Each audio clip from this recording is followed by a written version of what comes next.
Sim, amém. Eu sou o Alfa e o Ômega, o princípio e o fim, diz o Senhor, que é e que era e que há de vir, Todo-Poderoso. Eu, João, que também sou vosso irmão e companheiro na aflição e no reino e na paciência de Jesus Cristo. Eu estava na ilha de Patmos por causa da palavra de Deus e pelo testemunho de Jesus Cristo. Eu fui arrebatado no Espírito no dia do Senhor. E eu ouvi de trás de mim uma grande voz como de trombeta, que dizia: eu sou o Alfa e o Ômega, o primeiro e o derradeiro. E o que vês escreve no livro. Envia as 7 igrejas que estão na Ásia: a Éfeso, e a Esmirna, e a Pérgamo, e a Tiatira, e a Sardes, e a Filadélfia, e a Laodiceia. E virei-me para ver a voz que falava comigo. E virando-me vi os 7 castiçais de ouro. E no meio dos 7 castiçais, um semelhante ao Filho do Homem, vestido aos pés de uma roupa comprida, e cingido pelos peitos com um cinto de ouro. E a sua cabeça e cabelos eram brancos como a lã branca, como a neve, os seus olhos como chama de fogo, e os seus pés semelhantes a latão reluzente, como se tivessem sido refinados numa fornalha.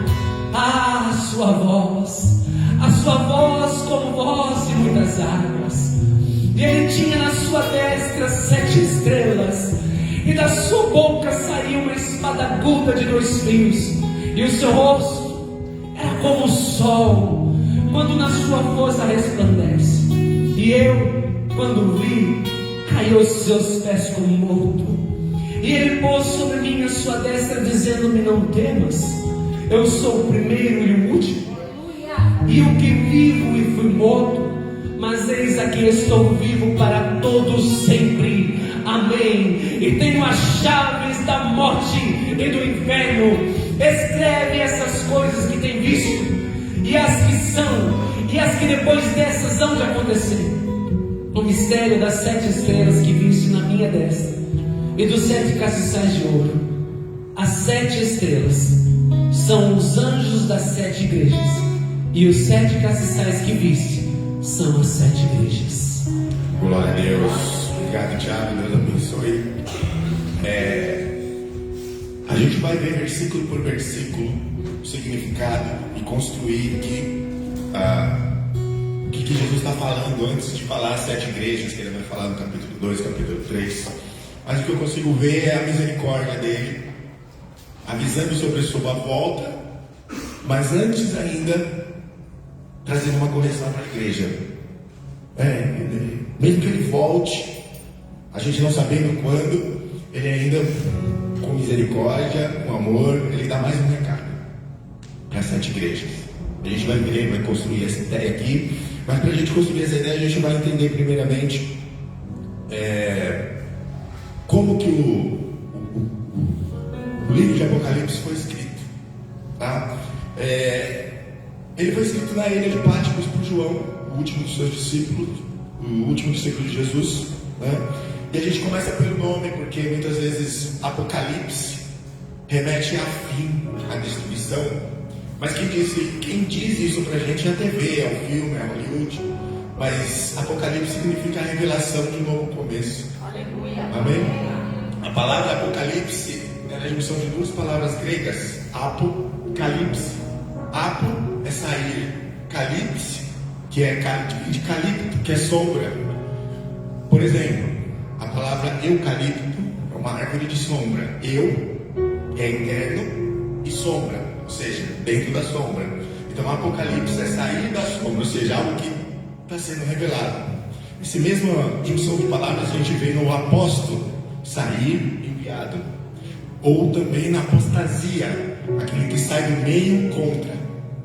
Ok? Então é o mesmo sufixo e prefixo. Ok? Uma junção de uma palavra que significa revelação, algo que está saindo da sombra. Amém? E aí é assim que começa o primeiro versículo, capítulo 1, verso 1. Me ajuda aí, Tiago, a gente vai ver versículo por versículo, vamos colocando aqui. E logo no começo, revelação de Jesus Cristo. Amém?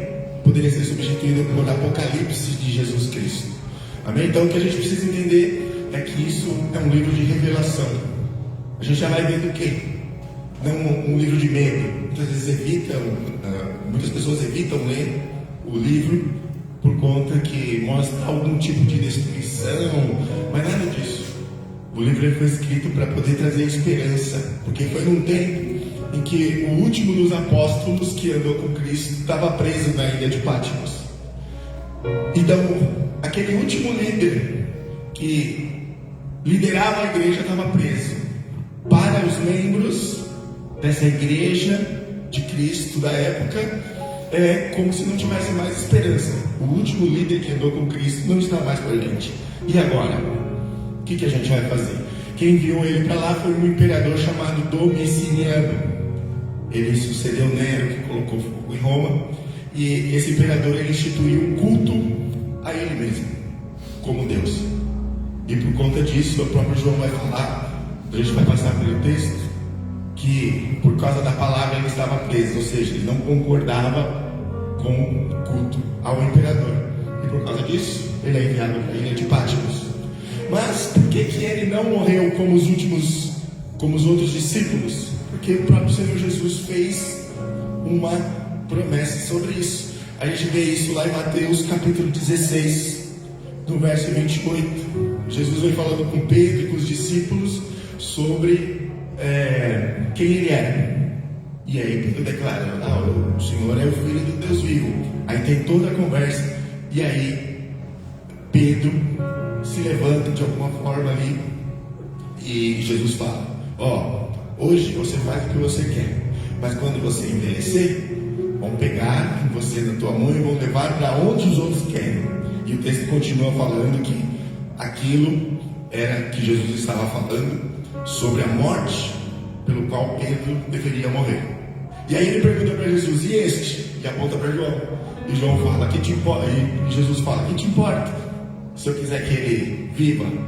E aí Jesus finaliza: em verdade vos digo que alguns há dos que aqui estão que não provarão a morte até que vejam o Filho do Homem no seu reino. Então a visão de João no Apocalipse, ele está vendo Jesus no reino, está se cumprindo aquilo que o próprio Senhor Jesus falou sobre ele. Amém?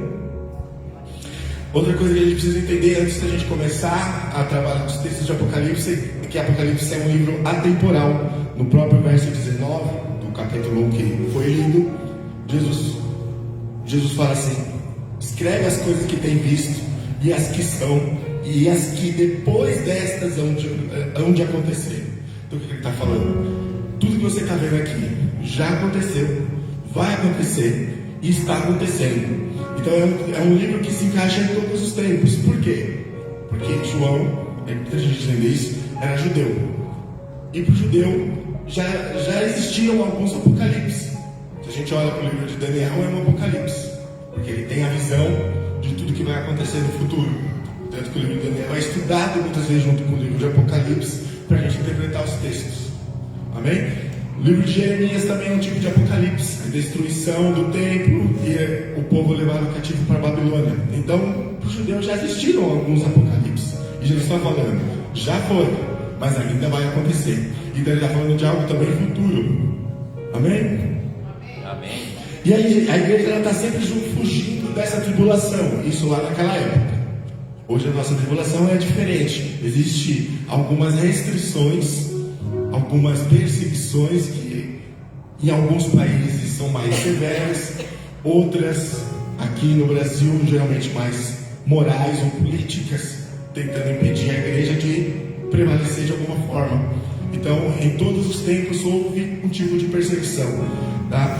E quando a revelação é dada para João para poder entregar às igrejas, é essa revelação da esperança da vinda de Cristo.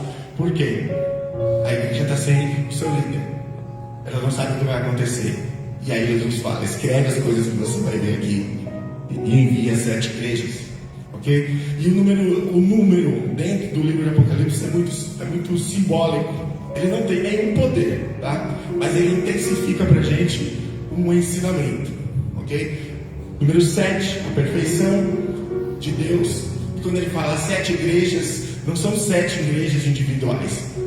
Pensando que naquele tempo, para o João, eram as 7 igrejas que existiam. Mas no tempo de hoje, as 7 igrejas é o número perfeito de Deus. O que é? É a igreja perfeita, com todas as suas características. Por quê? Porque foi a igreja que Jesus Cristo fundou. Amém? E é importante a gente entender que a igreja é o corpo de Cristo. Não é a igreja A ou B que é a igreja correta. Amém? Então, todos aqueles que professam a fé em Jesus fazem parte da igreja dele. Amém? Que crê em Jesus. E é com essa ótica que a gente vai entrar nos textos, entendendo que o livro de Apocalipse está sendo escrito por João à igreja, para que possa mostrar para a igreja que eles precisam ter esperança, porque mesmo eles sendo o líder que eles acreditavam, ainda tinha um líder superior. Existia um líder que é o cabeça, que é Cristo, que voltará. E é isso que o livro o tempo inteiro vai enfatizar, a volta de Cristo. E o capítulo 1 vai descrever todo o texto ali, como que ele vai voltar.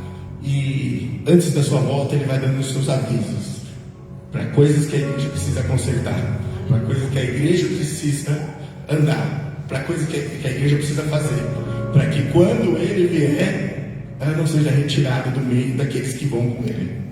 Amém? Então é com essa ótica que a gente vai ver versículo a versículo aqui e entender sobre a volta de Cristo nesse capítulo 1. Amém?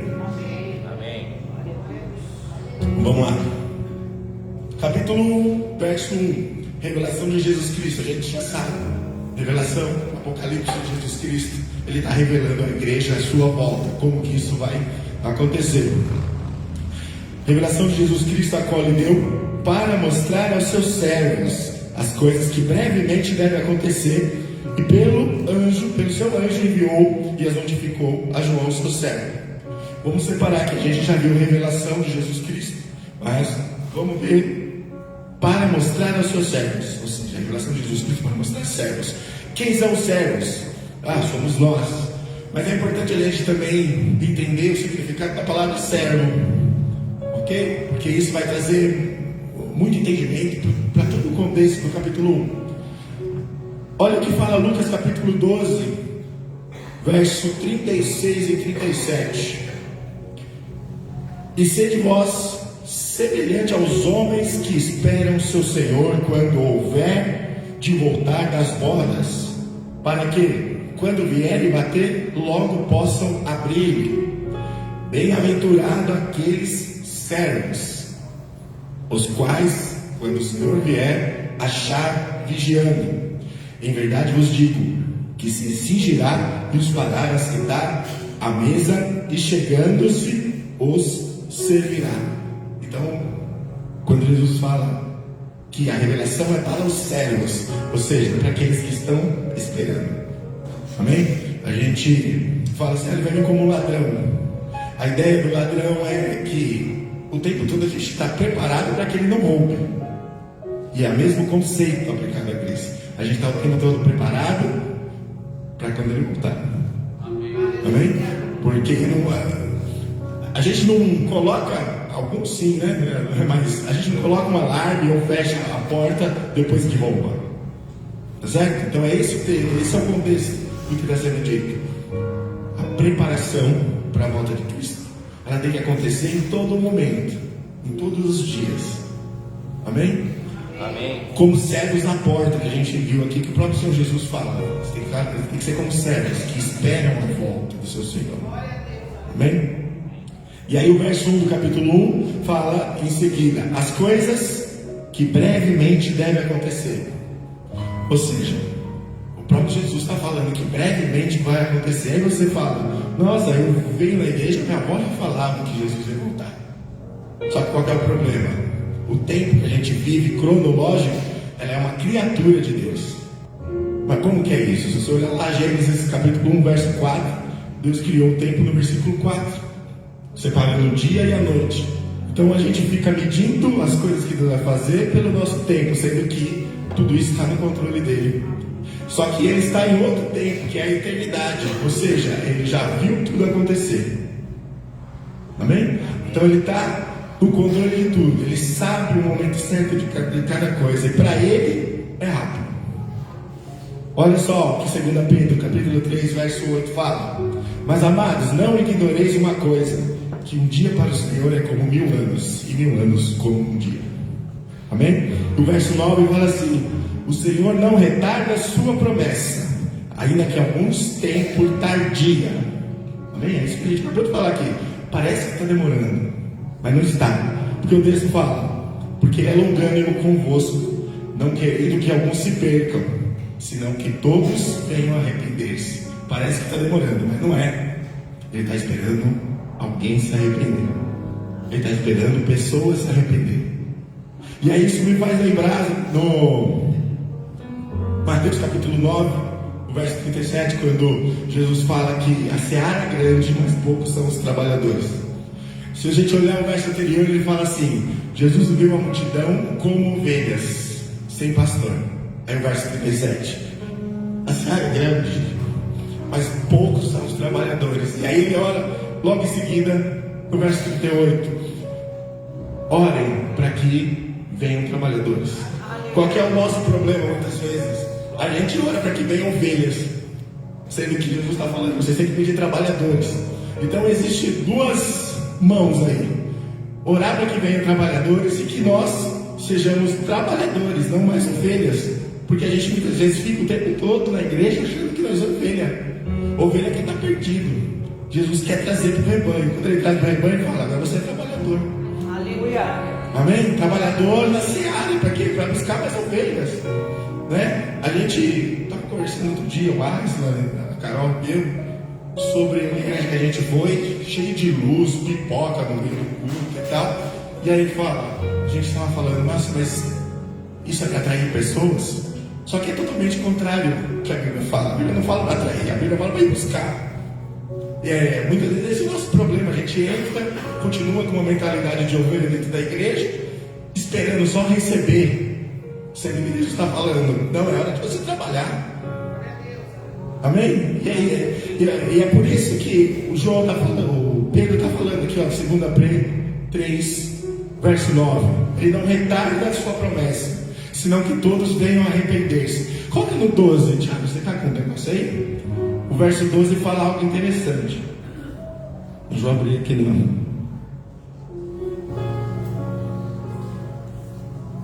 Olha lá, o 11, para a gente entender o contexto. Havendo, pois, de perecer todas essas coisas que pessoas vos convém ser em santo trato e piedade. Agora o 12. Aguardando, ele está falando da volta de Cristo, e apressando. Olha o que o Pedro está falando. A volta de Cristo também depende da nossa pressa, e a nossa pressa é o nosso trabalho. Amém? É isso que ele está falando. A gente aguarda a volta dele, mas a gente trabalha para que ele venha. Amém? E quando que ele vai vir? O verso 9 já estava falando: quando todos conhecerem. Amém? Então, o tempo todo Jesus está agindo com misericórdia com a igreja, com aqueles que não conhecem, para que todos venham a conhecer. Porque no dia que ele voltar, ele quer que todo mundo vá. Aleluia. Amém? Verso 3 do capítulo 1: bem-aventurado aquele que lê e os que ouvem as palavras desta profecia e guardam as coisas que nela estão escritas, porque o tempo está próximo, né? O livro de Apocalipse eu não vi em outro lugar escrito. É o único que promete algo, uma bênção para quem lê, para quem guarda e para quem ouve. Vocês estão ouvindo, né? Agora volta a ler. Então, quando você chegar em casa, leia o livro, porque Jesus está preparando uma bênção para quem lê, para quem guarda e para quem ouve, tá? Verso 4: João, as 7 igrejas que estão na Ásia, graça e paz seja convosco, da parte daquele que é, que era e que há de vir, e da dos 7 espíritos que estão diante do trono de Deus. Então, esse versículo tem muitas camadas, né? A primeira delas é as 7 igrejas, ou seja, aquela perfeição que a gente falou aqui no início. O número 7 está remetendo a isso. O ensino é: a igreja de Deus é perfeita. Então a carga é para ele. Amém? Para a igreja. Da parte daquele que é, que era e que há de vir. A mensagem do livro é da parte do Pai. Ele assina. É como o texto está falando isso, é como se ele estivesse assinando. E a parte da parte também dos 7 espíritos diante do seu trono, ou seja, o Espírito Santo. Mas são 7 espíritos. Isaías capítulo 11, verso 2, ele vai dar o que são os 7 espíritos de Deus. E repousará sobre ele. Ele está falando sobre Jesus, ok? Ele está falando sobre a descendência de Jessé, de Davi, a raiz de Davi, no verso 1. E aí ele fala sobre este, okay? Que é Jesus. Repousará sobre ele o Espírito do Senhor, Espírito de sabedoria, de entendimento, de conselho, de fortaleza, de conhecimento e de temor. 7 espíritos. Não são 7 espíritos literalmente, mas olha o 7 perfeito de novo aí. É um Espírito Santo perfeito, com todos esses atributos. Ok? O Espírito Santo que nos mostra como temer a Deus, que nos dá força, que é a nossa fortaleza, que nos dá entendimento, que nos aconselha. Ok? Então é esse, o Espírito Santo. Então, a carta do Apocalipse, as igrejas, ela tem a assinatura do Pai, do Espírito Santo, e o verso 5 do Filho. E da parte de Jesus Cristo, que é a fiel testemunha, o primogênito dentre muitos mortos, o primogênito dos mortos, e o príncipe dos reis da terra, aquele que nos amou, e seu sangue nos lavou dos nossos pecados. O primeiro dentre os mortos, ou seja, aquele primeiro que morreu pelos nossos pecados. Não, peraí, quando Jesus veio já tinha morrido um monte de gente, mas 1 Pedro 1,18 fala que antes da fundação do mundo ele já era conhecido. Quem? O Cordeiro. E quando ele fala de Cordeiro, é aquele que vai ser sacrificado. Apocalipse 13 também vai falar no verso 8: o Cordeiro de Deus que morreu antes da fundação do mundo. Ou seja, é como se Pai, o Filho e o Espírito Santo estivesse ali. Vamos criar o homem? Vamos criar o homem. Jesus já levanta a mão e fala: eu vou morrer. Antes de tudo, antes de nos conhecer, ele já tinha tomado essa decisão de morrer. Amém? E aí 1 Pedro fala sobre isso, no verso 18 do capítulo 1: sabendo que não foi coisas corruptíveis, como prata e ouro, que fosse resgatado da vossa vã maneira de viver, que por tradição recebeste dos vossos pais, mas com o precioso sangue de Cristo, como de um cordeiro imaculado, o qual na verdade em outro tempo foi conhecido antes da fundação do mundo, em outro tempo da eternidade, antes de tudo ser criado, quando a eternidade já existia e ele já era conhecido como o Cordeiro que ia tirar o pecado do mundo. Amém? Verso 6: e nos fez reis e sacerdotes para Deus e seu Pai, a ele a glória e poder para todos sempre. Amém. Algumas traduções vai trazer reis como reinos, ok? A ideia aí é de representar o reino de Deus na terra. Ele nos fez reis, para quê? Para representar o reino de Deus na terra. Não é para a gente ser superior a ninguém. É o propósito original. Gênesis: vamos criar o homem e ele vai governar tudo isso aqui. E aí Jesus, nós novamente recebemos essa autoridade de governo em Cristo, porque é no nome dele que nós fazemos todas as coisas. Amém? Romanos 8,17 vai falar um pouco sobre isso. E se nós somos filhos, somos logo herdeiros, também herdeiros de Deus e co-herdeiros em Cristo. Ou seja, ele recebeu todo o poder, toda a autoridade. Nós somos co-herdeiros disso em Cristo. Se nós estamos com nossa vida em Cristo, nós usufruímos e governamos, vamos assim dizer, pela autoridade de Cristo. Ok? Os demônios se sujeitam por causa da autoridade de Cristo, não por causa da minha. Porque diante do mundo espiritual eu não tenho nenhuma. Amém? Efésios capítulo 2, verso 6: e nos ressuscitou juntamente com ele e nos fez assentar em lugares celestiais. Ou seja, ele colocou a gente em posição de autoridade em Cristo Jesus. Terminando o versículo. Apocalipse 19:16 vai falar que o cavaleiro do cavalo branco ele vem e na sua coxa está escrito Rei dos Reis, Senhor dos Senhores. Ou seja, ele nos deu essa autoridade, mas não é nossa. O que a gente não pode perder é que Jesus é o nosso Rei, ele é o nosso Senhor. Amém?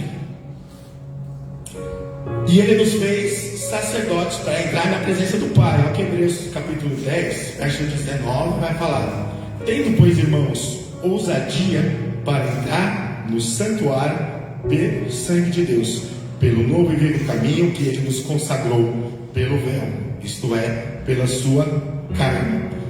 Quem acha que teve umas 3 quarta-feiras atrás que a gente falou sobre o tabernáculo, a gente via que o sacerdote era o único que podia entrar lá dentro. Amém?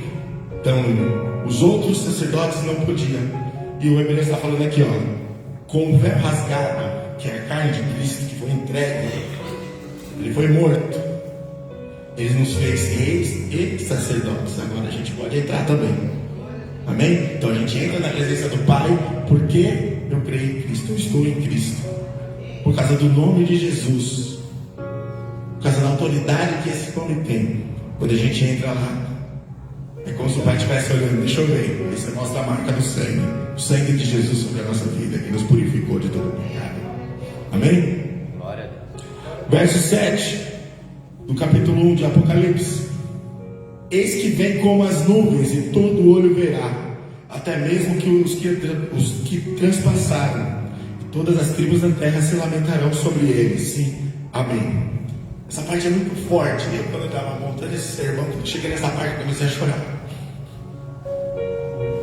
porque ele vindo como as nuvens é aquela ideia do povo do Egito saindo e a nuvem guiando pelo deserto.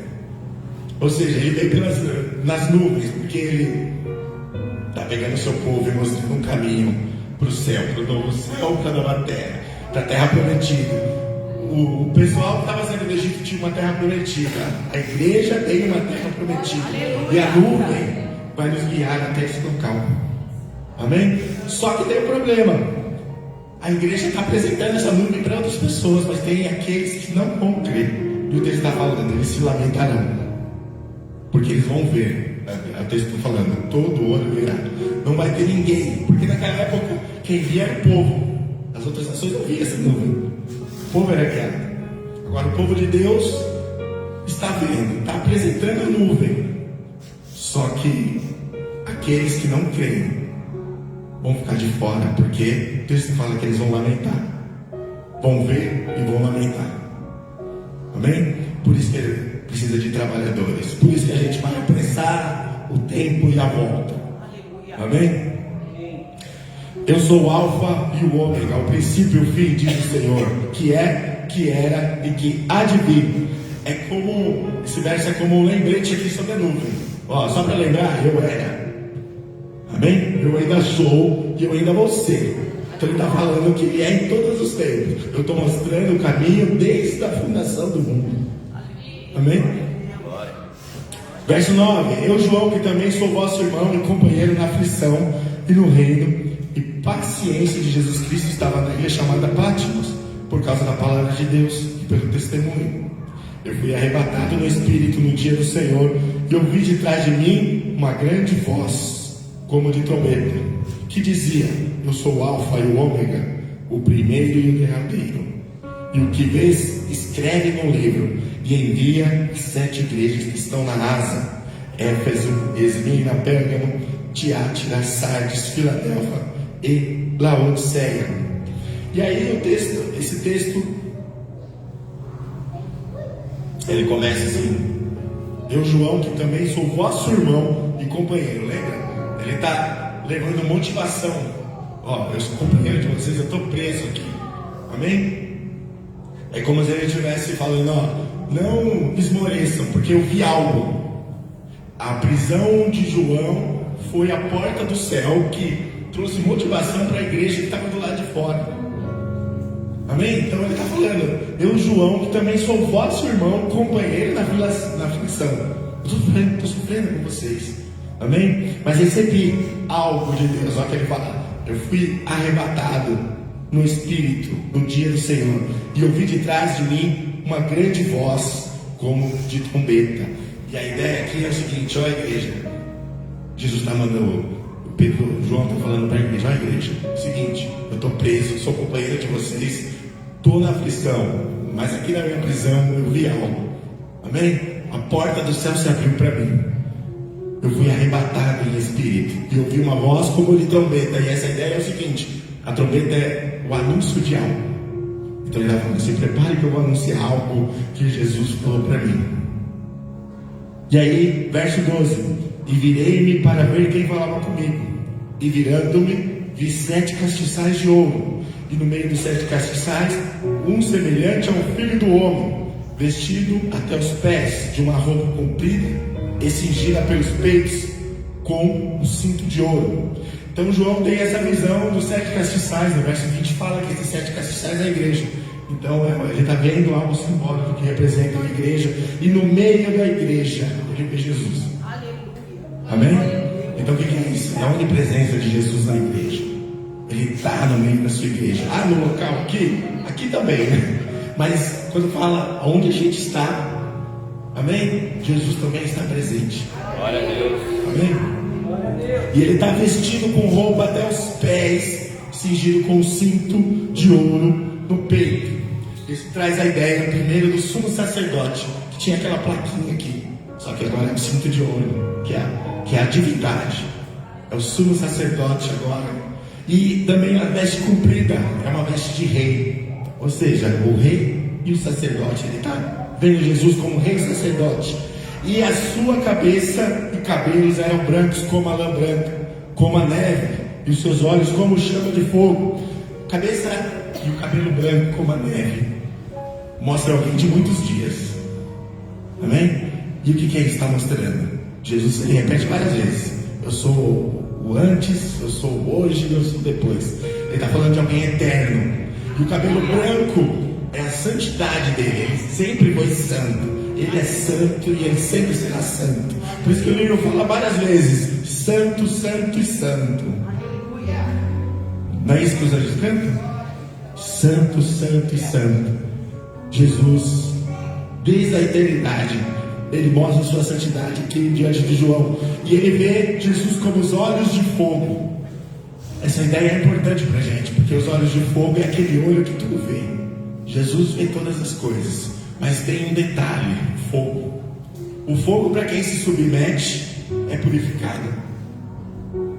Só que para quem vai contra, é o mesmo fogo do inferno, aquele que queima, o fogo do sofrimento.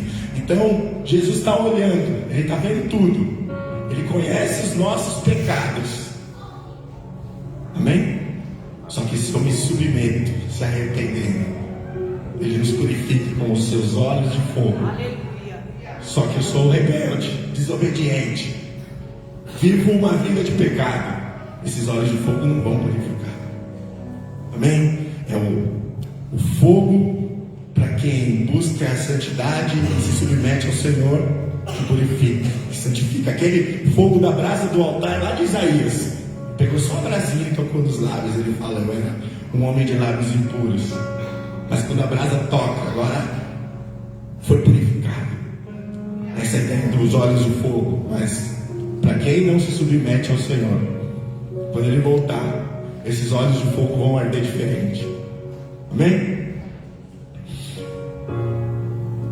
Verso 15: e os seus pés semelhante a latão reluzente, como se tivessem sido refinados numa fornalha, e a sua voz como voz de muitas águas. O que é um pé de latão reluzente? É bronze, tá? Então, lembra? João, o judeu, ele conhece os elementos do tabernáculo, porque é da cultura dele. Então ele está traduzindo aquilo que ele consegue entender mais próximo do que ele já conhece.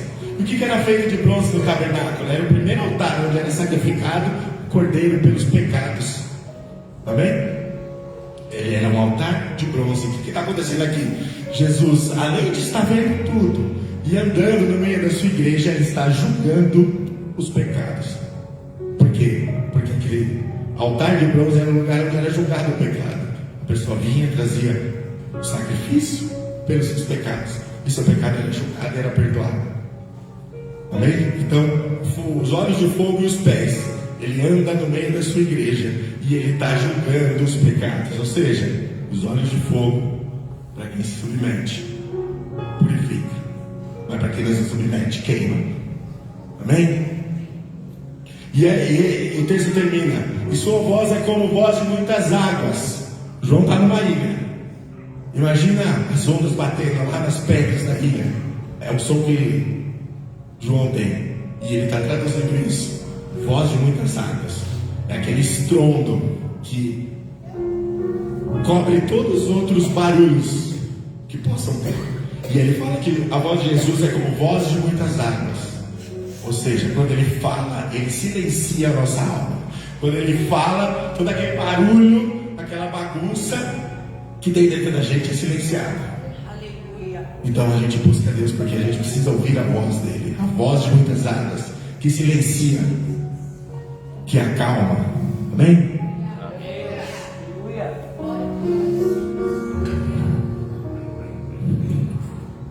E ele tinha na sua destra 7 estrelas, e da sua boca saiu uma espada aguda de 2 fios, e o seu rosto era como o sol, quando na sua força resplandece. Ou seja, na sua destra ele tinha 7 estrelas. No verso 20 fala que as 7 estrelas são 7 anjos da igreja. Quem são esses 7 anjos? São os pastores. São aqueles que Deus colocou para liderar a igreja. Amém? E ele mostra essa mão direita, é a posição de honra. A gente vai ver toda vez que fala direito, a direita do Pai. Amém? Então essa ideia é a posição de honra. A liderança e o pastorado é uma posição de honra que Jesus nos coloca. Mas existe um porém. É também controle, porque está na mão dele. Não é do jeito que a gente quer. Amém? E aí ele continua, e a espada saía da sua boca, ou seja, ele tem o controle. E a espada é a palavra.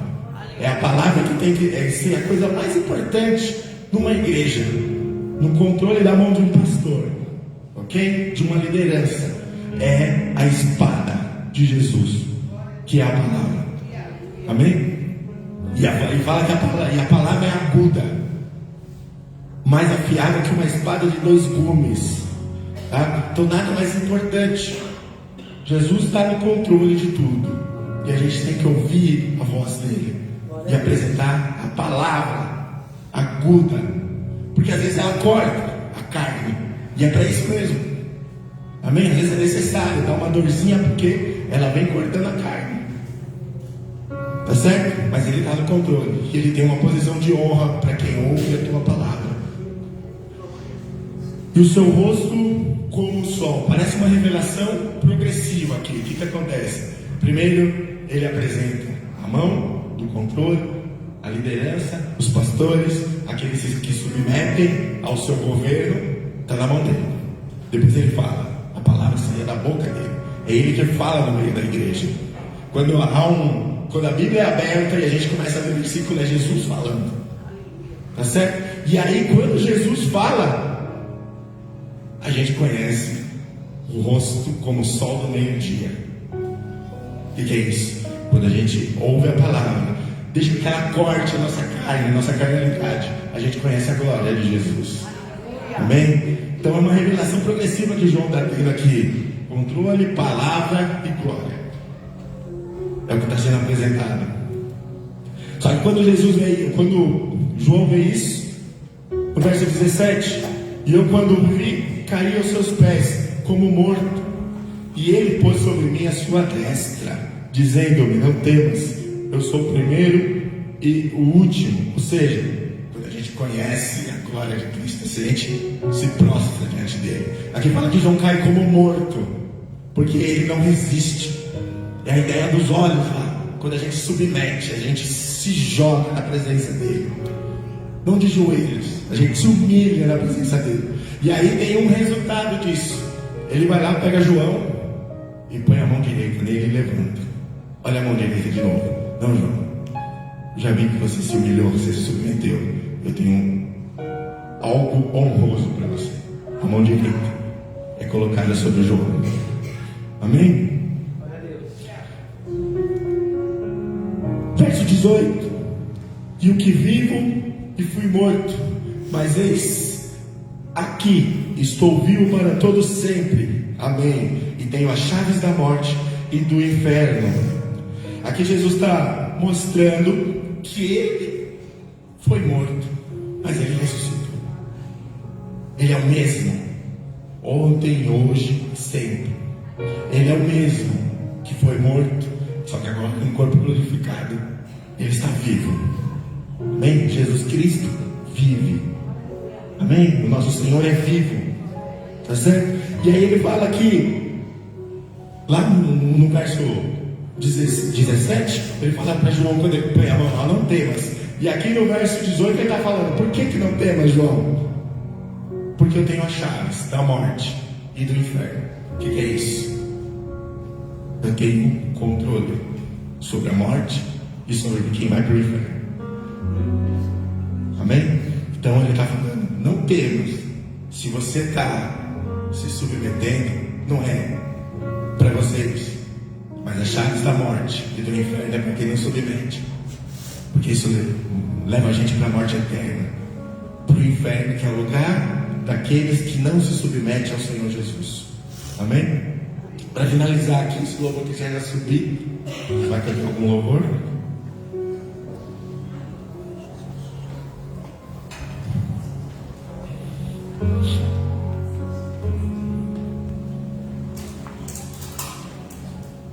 O verso 19 fala assim: escreve as coisas que tem visto, e as que são, e as que depois destas hão de acontecer. Amém? O que ele está falando? Escreve tudo isso, João, porque o povo precisa de esperança. Eu vou vir. Para quem se submete, eu tenho algo especial. Amém? Eu tenho uma nuvem, caminho que direciona para o caminho, que é a salvação. Mas para quem não se submete, eu tenho as chaves da morte e do inferno. Ok? E que a gente, com essa palavra aqui encerrando, o que fica de lição para a gente é a nossa submissão ao Senhor Jesus. A gente tem que se submeter. A gente tem que, quando a gente se submete, a gente se humilha diante dele. E essa posição de honra que ele nos coloca não é a posição que a gente acha diante dos homens que é a melhor.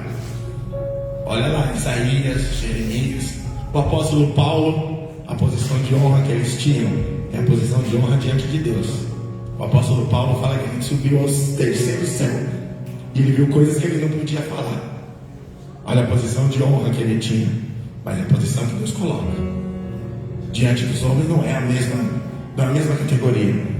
Amém? E para chegar a essa posição de honra é se colocando aos pés do Senhor Jesus, caído como morto, como João aconteceu. Amém?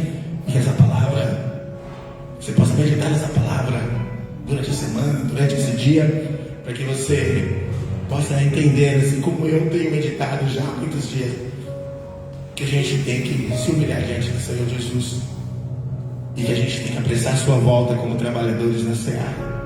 Amém? Deus abençoe. Glória a Deus.